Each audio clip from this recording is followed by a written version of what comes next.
Hello my fellow creators and welcome to my YouTube channel and welcome to day 5 of my May 2026 All Clubs Create series.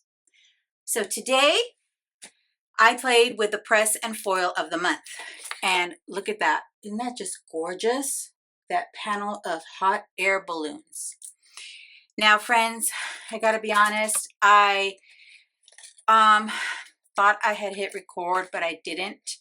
And I was gonna go ahead and redo it, but this weekend was super crazy. I am literally recording this about 3 hours before it goes live, which I'm up past my bedtime. I'll let you know that. But it was a busy weekend. We celebrated my daughter's 40th birthday. We had a nice big party for her. It was so much fun. And with us, the party's on Saturday, but it always carries on to Sunday. So, you know, whatever food is left over, we put away at the end of the party. And then come Sunday, we all gather back together and have another little mini celebration the next day, which is what we did.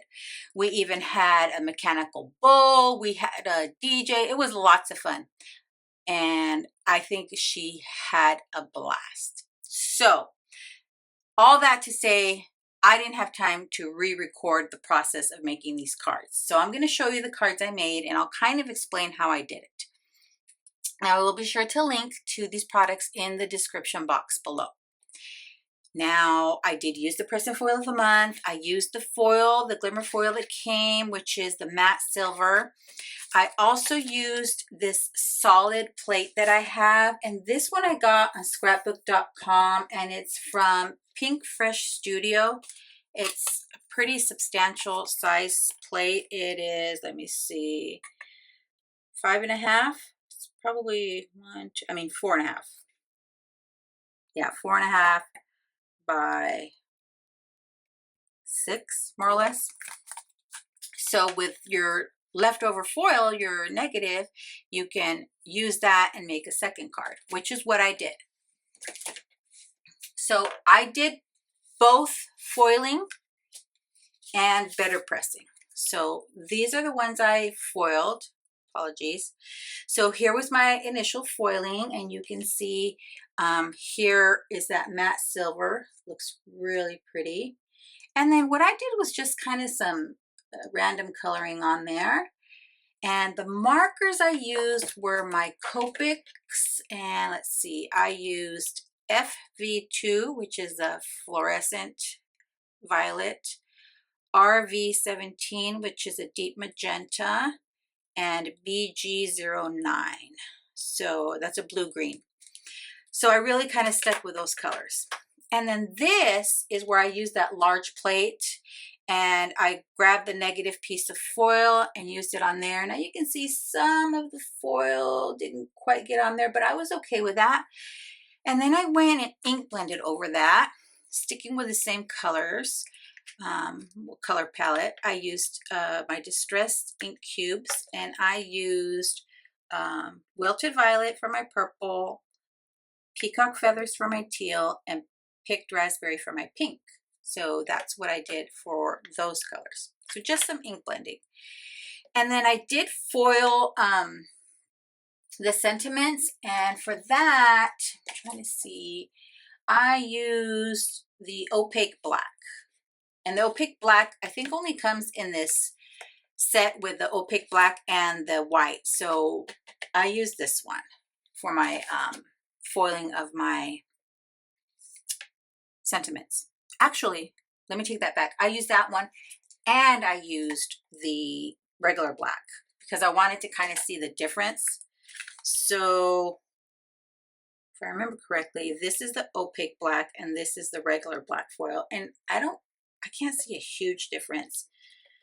I'll say the Opaque Black foiled a little bit better for me anyway, but I think it turned out great. So these are my foiling cards I made.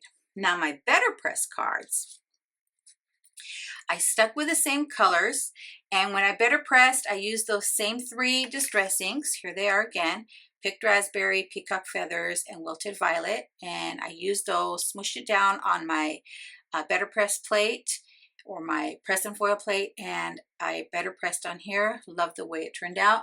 I added a black shadow on this one because the white sentiment kind of got lost on the white background. I did that on this one too, you'll see.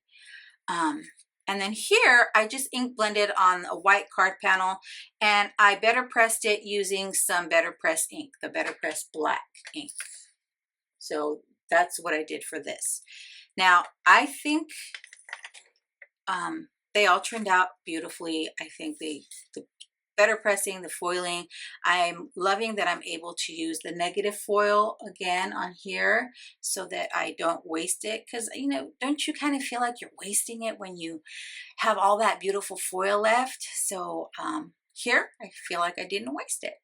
Now I'll tell you, when I ink blended on here, I did go back over it with one of my microfiber cloths and kind of took off any of the ink that was sitting on top of the foil, but I think it turned out great. The foil did show through for the Copic colorings. You can see it mostly here where the little stars are on that hot air balloon. The black showed up beautifully. The Better Press black ink here, beautiful. I think they all turned out great. Let me know in the comments below, friends, with your press and foil, do you prefer using your Glimmer or your Better Press? I'm kind of liking both. I gotta say, I love playing with my Glimmer just a little bit more, but I think they turned out great. Alrighty, friends, fingers crossed that I can get this video edited and uploaded in time so that you can have day 5. I really appreciate your patience with me, and thank you so much for sticking around to the end. I'd be thrilled if you subscribe to my YouTube channel or follow me on any of my other social media platforms. As always, have a beautiful, safe, and creative day. Thanks for watching. Bye. In your deep blue eyes, the day has begun. You spin around, you laugh to yourself, and I see you shine in every color, resting your head in my arms. You sing la la la.